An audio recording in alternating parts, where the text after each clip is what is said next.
Bagaimana tujuan pendidikan Islam dan kurikulum yang ada di sekolah pada saat ini?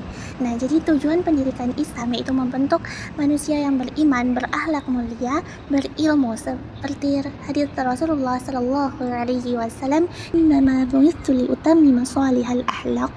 Sesungguhnya aku diutus untuk menyempurnakan akhlak yang baik. Namun, apakah itu sudah selaras? Jadi jawabannya sudah, tetapi pelaksanaan atau penerapannya yang kurang relevan akibat karena banyaknya teori daripada praktik secara langsung. Yang kedua, apa kelebihan dan kelemahan metode ceramah pada saat pembelajaran? Nah, jadi kelebihannya itu kemampuan menjangkau materi secara luas langsung kepada siswa. Kelemahannya, siswa mudah bosan, kurangnya praktik secara langsung apabila tujuan utama yaitu membentuk karakter.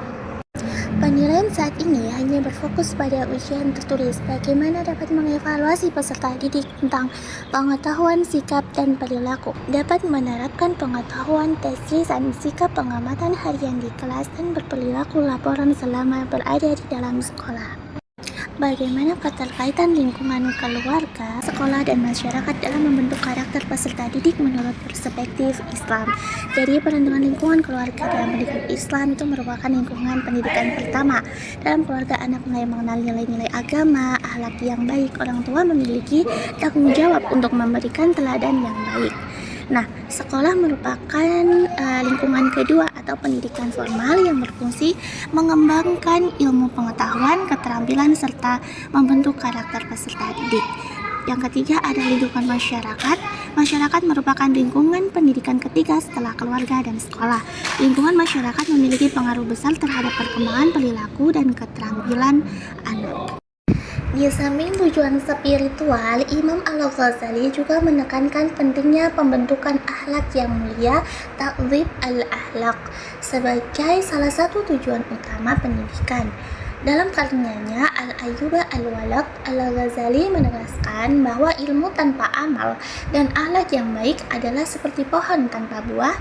Ia ada tetapi tidak memberikan manfaat yang sesungguhnya. Relevansinya tidak hanya pandai akademik, tetapi juga memiliki akhlak dan adab yang baik.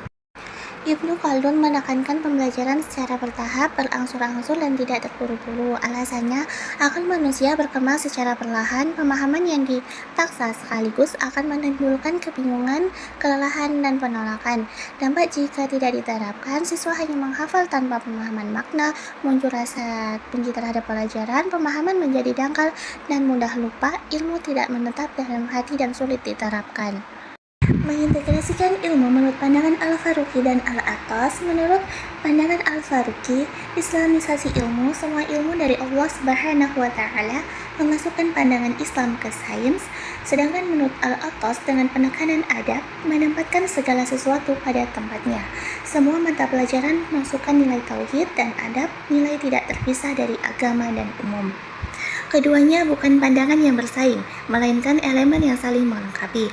Tanpa keadaan adab, ilmu akan kehilangan ruh spiritual dan etika.